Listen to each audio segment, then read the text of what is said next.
সতীশচন্দ্র সামন্ত স্বাধীনতা সংগ্রামী ছিলেন। তার পরিবারের সদস্য অনুভাস সামন্ত। অনুভাস ক্যান্সার আক্রান্ত।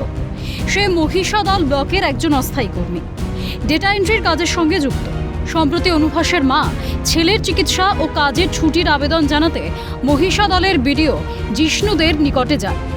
অভিযোগ, তখন তার সঙ্গে অত্যন্ত দুর্ব্যবহার করেন বিডিও, এমনকি অপমান করে চেম্বার থেকে বের করে দেন। এই ঘটনা প্রকাশ্যে আসতেই চাঞ্চল্য ছড়ায়। ঘটনার খবর পেয়ে সোমবার মহিষাদলের গোপালপুরে স্বাধীনতা সংগ্রামী সতীশচন্দ্র সামন্তের বাড়িতে হাজির হন এগরার বিজেপি বিধায়ক দিব্যেন্দু অধিকারী। তিনি সতীশচন্দ্র সামন্তের প্রতি রাজ্যের মুখ্যমন্ত্রী শুভেন্দু অধিকারীর অগাধ শ্রদ্ধার কথা ব্যক্ত করেন। পাশাপাশি দুর্ব্যবহার প্রসঙ্গে তিনি বলেন, মুখ্য সচিব তাকে আশ্বস্ত করেছেন নিশ্চিতভাবে সম্পূর্ণ ঘটনার তদন্ত হবে। এছাড়া যিনি নবনির্বাচিত বিধায়ক তিনিও পুরো বিষয়টি খতিয়ে দেখবেন। যে জায়গায় দাঁড়িয়ে আমরা কথা বলছি, এটা আমাদের গর্বের জায়গা। এখানে সতীশচন্দ্র সামন্ত আমাদের এই তমলুক লোকসভা কেন্দ্রের সাংসদ ছিলেন এবং হলদিয়া বন্দর হলদিয়া শিল্পের নিরূপকার ছিলেন। খুব ব্যবহার করেছেন, কিন্তু তিনি অস্বীকার করছেন। এটি কি তদন্ত হবে? সেটা প্রশাসন, মুখ্য সচিব নিজে আশ্বস্ত করেছেন আমাকে, তিনি নিশ্চিতভাবে তদন্তের ব্যবস্থা করবেন। ওনার বিরুদ্ধে একটা অভিযোগ যে এই গত কয়েক মাস দিয়েছেন পাবলিকলি অন্তত 20 জন পাবলিককে আমাদের কাছে অভিযোগ করছে। এইটা কি হওয়া উচিত? জনপ্রতিনিধি স্থানীয় বিধায়ক সবাই শপথ নিয়েছেন, 2-3 দিন হলো।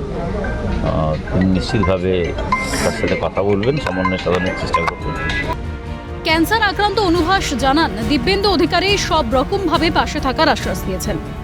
রীতিমতো আমার মাকে কোনো কারণ ছাড়াই সতীশ সামন্তকে বিদ্রূপের ভাষায় অপমান করেছেন, যেটা আমাদের কাছে বড় কষ্টের।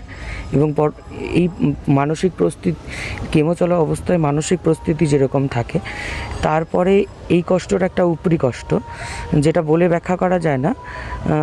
এটাও এক ধরনের মনের ক্ষত তৈরি করে। আর আজকে দিব্যেন্দু অধিকারী মহাশয় এসেছিলেন আমার সুস্থতা কেমন আছে, কী আছি জানার জন্য।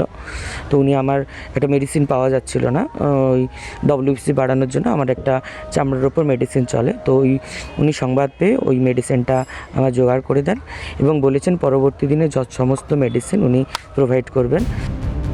বর্তমান সরকার সুশাসন প্রতিষ্ঠার লক্ষ্যে এগিয়ে চলেছে। পাশাপাশি মানবিকতাকে বিশেষ গুরুত্ব দেওয়া হচ্ছে। জনপ্রতিনিধিরা যাতে জনসেবায় নিয়োজিত হন তাই সুনিশ্চিত করতে চায় বর্তমান সরকার। রমেন মাইতির রিপোর্ট, ক্যালকাটা নিউজ।